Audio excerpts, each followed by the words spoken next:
Delhi municipal corporation इंतखाबात में आम आदमी पार्टी को मिली अक्सरियत। 134 वार्डों में हासिल की कामयाबी। बीजेपी ने 104 वार्डों में मारी बाजी। कांग्रेस महज 9 सीटों पर ही हो सकी कामयाब। पार्लियामेंट का सरमाई इजलास का आज हुआ आगाज। लोकसभा में कोऑपरेटिव सोसाइटीज तरमीमी बिल 2022 किया गया पेश।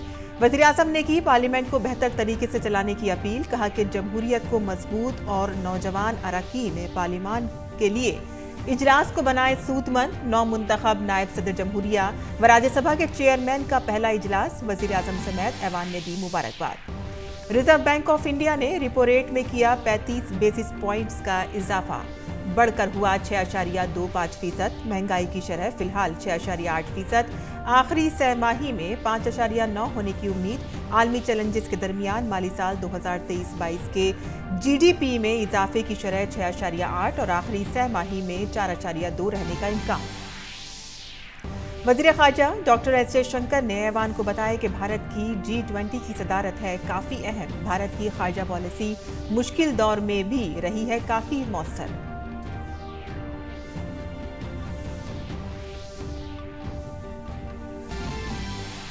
भारत के खिलाफ दूसरे एक रोजा मुकाबले में बांग्लादेश ने 272 रनों का रखा हदफ। 7 विकेट खोकर बांग्लादेश ने बनाए कुल 271 रन। मेहंदी हसन मिराज ने बनाए not out 100 run.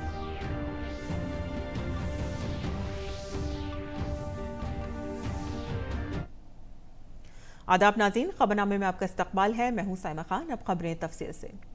Delhi municipal corporation इंतखाबात में आम आदमी पार्टी को वाज़े अक्सरियत मिल गई है। दिल्ली म्युनिसिपल कॉर्पोरेशन के 250 वार्डों के लिए हुए इंतखाबात में आम आदमी पार्टी ने 134 सीटों पर कामयाबी हासिल की है, तो वहीं बीजेपी को 104 सीटों पर कामयाबी मिली है।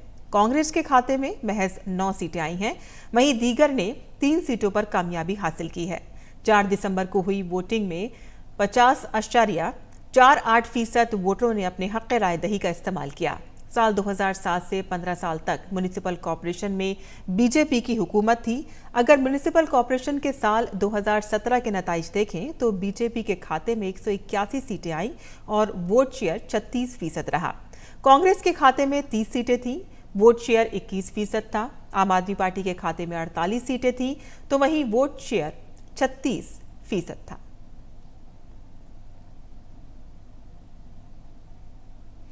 दिल्ली म्युनिसिपल कॉर्पोरेशन में आम आदमी पार्टी की कामयाबी पर वजीर आला अरविंद केजरीवाल ने अवाम का शुक्रिया अदा किया है। उन्होंने कहा है कि आम आदमी पार्टी को एक और जिम्मेदारी मिली है। शानदार जीत के लिए, इतने बड़े बदलाव के लिए, इतने बड़े परिवर्तन के लिए मैं दिल्ली के लोगों को बहुत बहुत बधाई देना चाहता हूं।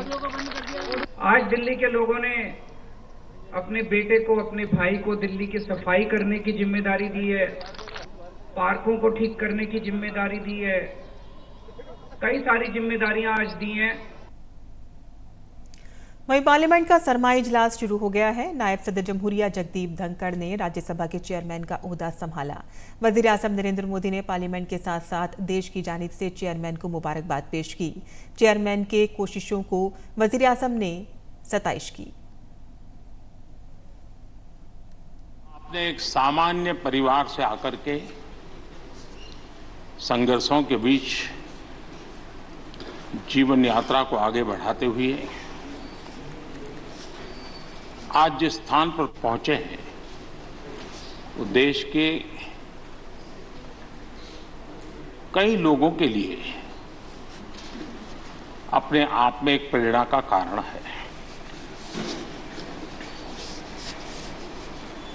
इस उच्च सदन में इस गरिमामय आसन को आप सुशोभित कर रहे हैं और मैं कहूंगा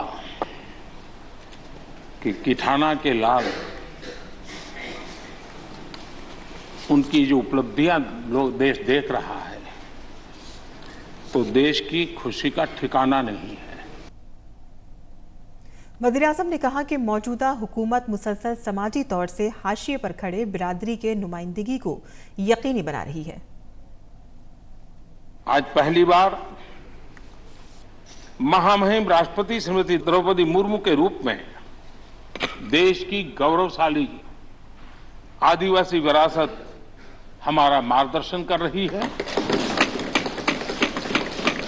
इसके पहले भी श्री रामनाथ कोविंद जी ऐसे ही वंचित समाज से निकलकर देश के सर्वोच्च पद पर पहुंचे थे और अब एक किसान के बेटे के रूप में आप भी करोड़ों देशवासियों की, गांव, गरीब और किसान की ऊर्जा का प्रतिनिधित्व कर रहे हैं। और वहीं राज्यसभा में हिज़्ब इख्तिलाफ के रहनुमा मल्लिकार्जुन खड़गे ने ऐवान के साथ देश की जानिब से चेयरमैन को मुबारकबाद पेश की। राजस्थान के एक गांव से उपराष्ट्रपति और राज्यसभा के सभापति जैसे बड़े ओहदे तक आप पहुंचे हैं। संसदीय परंपराओं को आप समझते हैं। 9वीं लोकसभा में आप चुने गए थे और पार्लियामेंट्री अफेयर्स मिनिस्टर में उपमंत्री रहे थे। राजस्थान विधानसभा में एमएलए और पश्चिम बंगाल में कई सालों तक आप राज्यपाल रहे। नायब सदर जमहूरिया ने तमाम अरकान का शुक्रिया अदा किया। उन्होंने कहा कि अमृतकाल में पार्लियामेंट अवाम के मैंडेट की सदाकत के साथ ऐसी अक्कासी करती है जिस तरह पहले कभी नहीं हुई। Deeply moved and touched by the indulgent words of welcome by the Honorable Prime Minister, Honorable Leader of Opposition, Leader of the House and those who followed. Grateful to the Honorable Members of Parliament for affording opportunity to be in service of Bharat as Vice President of India and Chairman of this august House. Today, as we are in Amritkal, we cherish one of the world's finest constitutions as our own. Members of the Constituent Assembly were enormously talented with impeccable credentials and immense experience. The Constituent Assembly, given the scenario then, was as representative as was practicable. वज़ीर-ए-आज़म नरेंद्र मोदी ने सरमाई इजलास शुरू होने से कबल parliament के बाहर media से बात करते हुए हिज़्ब इख्तिलाफ समेत तमाम अरकान पार्लियामेंट से अपील की कि इजलास को ज्यादा से ज्यादा सूदमंद बनाया जाए। पार्टी के लीडर्स को और सभी फ्लोर लीडर्स को बहुत ही आग्रह करना चाहता हूं कि जो पहली बार सदन में आए हैं, जो नए सांसद हैं, जो युवा सांसद हैं, उनके उज्जवल भविष्य के लिए और लोकतंत्र की भावी पीढ़ी को तैयार करने के लिए हम ज्यादा से ज्यादा अवसर उन सबको दें, चर्चाओं में उनका भागीदारी बढ़े। पिछले दिनों करीब करीब सभी दलों के किसी न किसी सांसद से मेरी अनौपचारिक मुलाकातें जब भी हुई हैं, एक बात जरूर सब सांसद कहते हैं कि सदन में हो हल्ला और फिर सदन स्थगित हो जाता है, उससे हम सांसदों का नुकसान बहुत होता है। और इसके अलावा उन्होंने G20 की सदारत पर खुशी का इजहार किया। वज़ीर-ए-आज़म ने कहा कि दुनिया के सामने भारत को अपना हुनर दिखाने का ये एक अच्छा मौका है। G20 समिट ये सिर्फ एक डिप्लोमेटिक इवेंट नहीं है, लेकिन ये G20 समिट एक समग्र रूप से मैं भारत के सामर्थ्य को विश्व के सामने प्रस्तुत करने का अवसर है। इतना बड़ा देश, मदर ऑफ डेमोक्रेसी, इतनी विविधताएं, इतना सामर्थ्य, पूरे विश्व को भारत को जानने का एक बहुत बड़ा अवसर है और भारत को पूरे विश्व को अपना सामर्थ्य जताने का भी बहुत बड़ा अवसर है। लोकसभा स्पीकर ओम बिरला ने भारत के G20 का सदर बनने पर ऐवान की जानिब से मुबारकबाद पेश की। उन्होंने लोकसभा में कहा कि आज़ादी के अमृत महोत्सव में ये अहम आलमी जिम्मेदारी मिलना मुल्क के लिए बाइसे फख्र है। भारत ने दिनांक 1 दिसंबर 2022 से G20 देशों के समूह के अध्यक्ष पद का भार ग्रहण किया है। आजादी के अमृत महोत्सव काल में यह महत्वपूर्ण वैश्विक दायित्व मिलना हमारे देश के लिए गर्व का विषय है। इस महान उपलब्धि के लिए मैं सदन की ओर से भारत सरकार एवं समस्त देशवासियों को बधाई देता हूं। वर्तमान परिप्रेक्ष्य में ये उचित है कि हमने इस सम्मेलन का विषय वसुदेव कुटुंबकम की हमारी पारंपरिक आस्था के अनुरूप एक पृथ्वी, एक परिवार, एक भविष्य रखा है। वज़ीर ख़ारजा एस जयशंकर ने ऐवान को बताया कि भारत की ख़ारजा पॉलिसी मुश्किल दौर में भी काफ़ी मौसर रही है और जब सप्लाई चेन मुतासिर है, ऐसे में भारत की G20 की सदारत काफ़ी अहम है। Prime Minister attended the Bali G20 summit recently and we soon thereafter assumed its presidency. G20 is the premier forum for global economic cooperation, representing around 85% of the global GDP, over 75% of worldwide trade, and about 2/3 of the world's population. Prime Minister has noted that India's presidency of the G20 during the year of Azadi Ka Amrit Mahotsav is a matter of pride for every Indian. The G20 meetings have already commenced in India, and our endeavor is to organize about 200 of these meetings in 32 different sectors in multiple locations across India. The G20 summit is to be held next year, and it would be one of the highest profile international gatherings to be hosted by this country. Rajasthan के उदयपुर में G20 तंजीम की पहली Sherpa meeting आज ख़त्म पसीर हो गई। भारत की सदारत में G20 शेरपा मीटिंग में बातचीत का दौर कल ख़त्म पसीर हुआ। इस दौरान अहम आलमी उमूर पर तबादला ख्याल किया गया। बातचीत का आगाज़ करते हुए G20 शेरमा अमिताभ कांत ने ज़राअत, तिजारत और सरमायाकारी, रोज़गार, इंसदाद बदउनवानी, सयाहत और सकाफ़त पर 6 मुख्तलिफ वर्किंग ग्रुप्स के साथ भारत की G20 तरजीहात का खाका पेश किया और बाहमी ताउन की कोशिशों को मजबूत बनाने पर जोर दिया। उन्होंने ज़राअत, तिजारत, रोज़गार, बदउनवानी और माशी जराइम से निपटने में तब्दीली की कोशिशों की ज़रूरत पर जोर दिया। G20 शेरपा अमिताभ कांत ने भारत की जानिब से तय की गई तरजीहात की हिमायत करने पर वफूद का शुक्रिया अदा किया। इजलास में शामिल गैर मुल्की शेरपाओं ने अहम उमूर पर अपने मुल्क का मौक़िफ़ पेश किया। 3 दिनों के दौरान असरी, आलमी, समाजी व इक़्तिसादी और जियोपॉलिटिकल ख़दशात को मद्देनज़र रखते हुए मुस्तक़बिल की हिकमत अमली पर गौर किया गया। लोकसभा में एक तहरीरी सवाल के जवाब में अमला, अवामी शिकायत और पेंशन की वजारत ने कहा कि इस साल अप्रैल से मरकजी हुकूमत के तहत महकमों में 1,47,000 खाली आसामियां पुर की गई हैं। मरकज के तहत महकमों में 40,35,203 मंजूर शुदा आसामियां हैं और इस वक्त 9,79,327 आसामियां खाली हैं। मुतालिका महकमे वक्तन फ़वक्तन अपनी ज़रूरत के मुताबिक तकर्रुरियां करते हैं। रिजर्व बैंक ऑफ इंडिया के गवर्नर शक्तिकांत दास ने आज 2 माही मॉनेटरी पॉलिसी का ऐलान किया और रेपो रेट में 0.35% के इजाफे का ऐलान किया। वहीं रेपो रेट में 0.35% का इजाफा होकर 6.25% की सतह पर पहुंच गया है।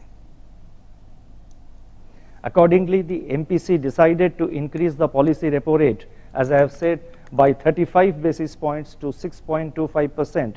And to remain focused on withdrawal of accommodation while supporting growth. As regards the stance of the monetary policy, the MPC took a holistic view of the policy rate and the liquidity conditions relative to inflation. Adjusted for inflation, the policy rate still remains accommodative. और उन्होंने आलमी चैलेंजों और दुनिया की बड़ी मईशत की खराब हालत के दरमियान माली साल 2023 के लिए जीडीपी की शरह नमू 6.8% रहने की पेशगोई की है, जबकि आइंदा माली साल की पहली सहमाही में जीडीपी की शरह नमू 7.1% रहने की तवक्को है। Real GDP growth for the current year, that is 2022-23, is projected at 6.8%, with the Q3 at 4.4% and Q4 at 4.2%. The risks are evenly balanced. Real GDP growth is projected at 7.1% in the first quarter of next financial year, that is 23-24, and 5.9% in the second quarter of the next financial year. Reserve bank ने महंगाई से मुतालिक control की position बताई है। मरकजी bank ने इफराती ज़र की शरह 6.7% रहने का इम्कान जाहिर किया है, जबकि अगले साल की पहली सहमाही में इफराती ज़र की शरह 5% और दूसरी सहमाही में 5.4% रहने का इम्कान जाहिर किया गया है। Taking into account these factors and assuming an average crude oil price, that is Indian basket of $100 per barrel, headline inflation is projected at 6.7% for the current year, with the third quarter at 6.6% and the fourth quarter at 5.9%. The risks are evenly balanced. CPI inflation for the first quarter of next financial year, that is 23-24, is projected at 5%, and the second quarter of next financial year at 5.4%. on the assumption of a normal monsoon.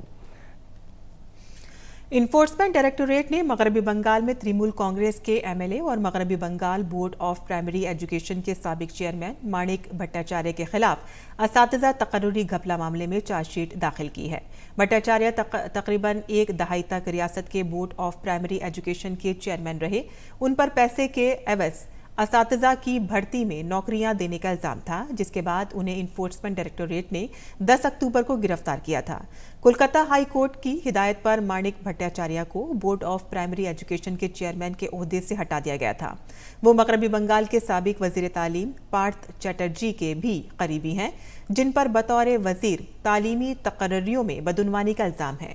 माणिक भट्टाचार्य इस वक्त presidency jail में अदालती हिरासत में हैं। Chargesheet में माणिक के अलावा उनकी बीवी और बेटे समेत 5 दीगर अफराद का भी नाम शामिल है।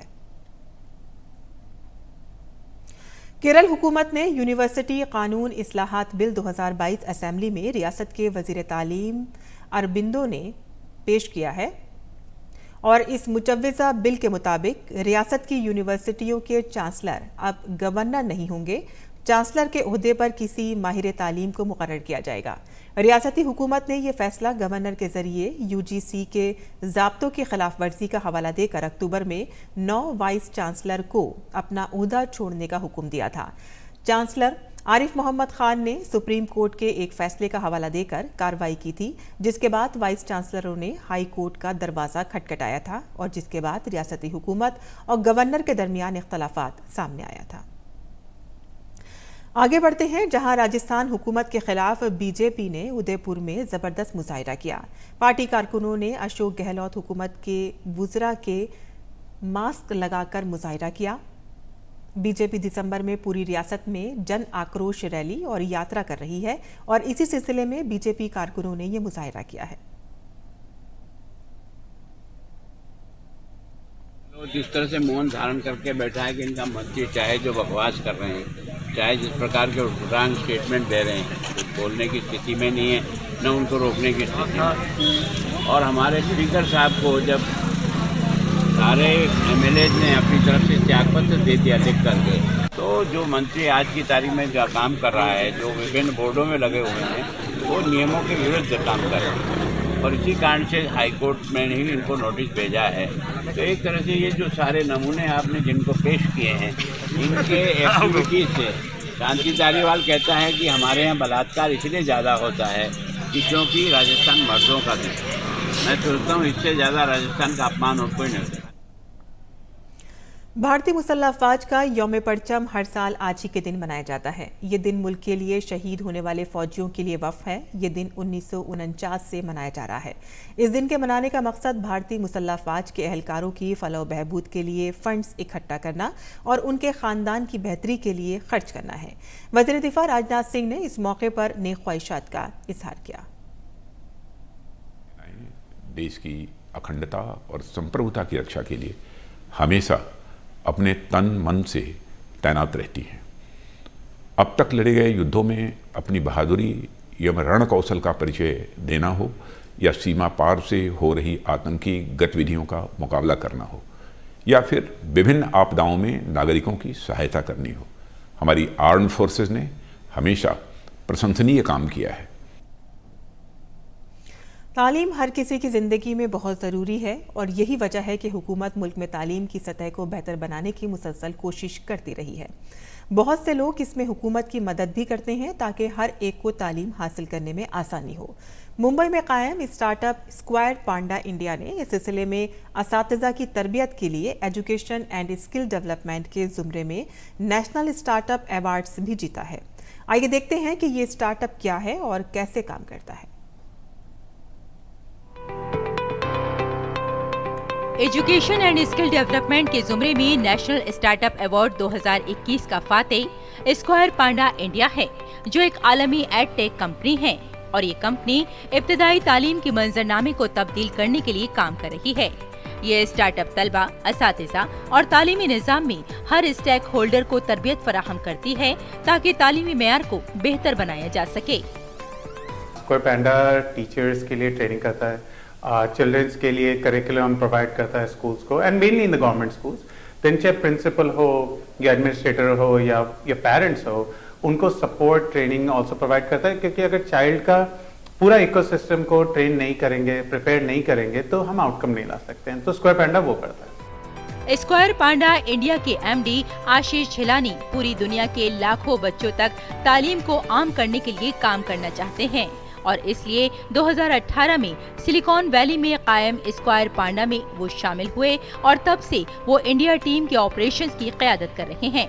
स्क्वायर पांडा की टीम मुल्क के उन इलाकों में तलबा और असातिज़ा को तरबियत देने का काम भी करती है जहां हर किसी के लिए पहुंचना आसान नहीं है और वहां इंफ्रास्ट्रक्चर की भी बहुत कमी है।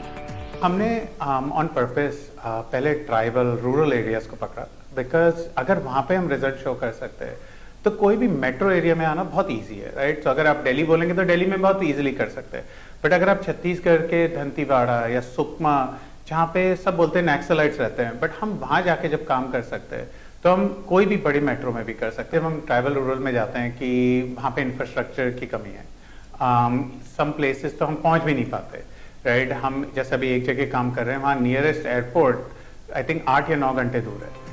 आशीष झिलानी का कहना है कि नेशनल स्टार्टअप अवार्ड उनके लिए एक बहुत बड़ी कामयाबी है। इस अवार्ड के बाद मुल्क भर में उनकी साख बहुत बढ़ गई है। नेशनल स्टार्टअप अवार्ड से ये हुआ कि जहाँ पे हम ऑलरेडी 5-6 जगह काम कर रहे थे, तो एक नेशनल स्टेज मिला। हमको हमारे लिए डोर्स मोर ईजियर ओपन होने लग गए। जब हम गवर्नमेंट ऑफिशियल से बात करते हैं, अब बोलते हैं कि स्टार्टअप अवार्ड विन किया है, तो ऑब्वियसली एक उनसे रिकग्निशन या क्रेडिबिलिटी मिल जाती है कि हाँ, ये कोई रोड पे चलते हुए कंपनी नहीं है, ये एक्चुअली क्रेडिबल है, रिजल्ट शो करते हैं और हमको इनकी बात सुननी चाहिए। एडटेक कंपनी अपने प्रोग्रामों से वाबस्ता डेटा और नताइज की बुनियाद पर अपने प्रोग्रामों को मजीद मौसर बनाने के लिए काम कर रही है। शिक्षा अवसर का द्वार है। स्क्वायर पांडा स्टार्टअप ये सुनिश्चित करता है कि न सिर्फ विद्यार्थी बट उसके आसपास जितने भी स्टेक होल्डर्स हैं वो सभी की शिक्षा और ट्रेनिंग करे ताकि वो विद्यार्थी के शिक्षा में शामिल हो सके। हम कह सकते हैं कि स्क्वायर पांडा जो है वो गांव-गांव में अपने प्रेजेंस के जरिए ये सुनिश्चित कर रहे हैं कि हमारा भविष्य यानी बच्चे जो हैं वो सशक्त बने।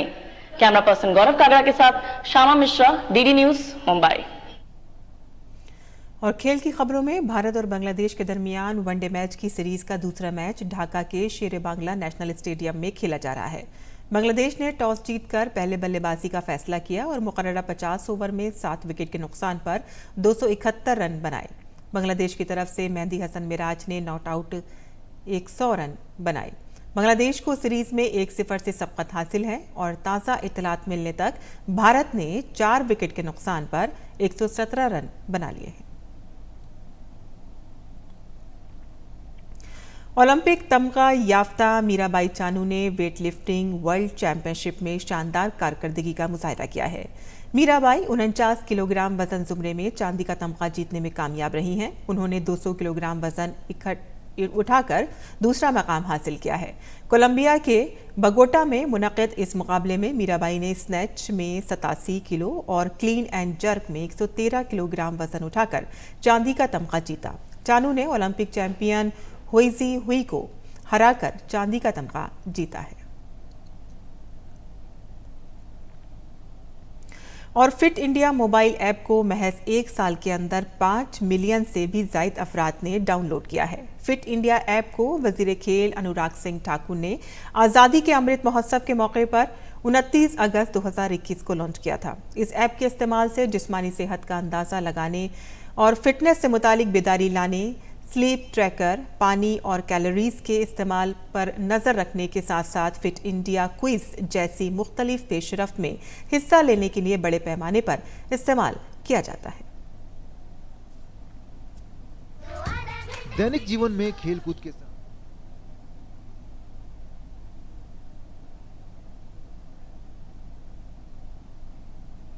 और इसी के साथ ही हमारा खबरनामा यही खत्म पसीर होता है। हमारी पूरी टीम को दे इजाजत।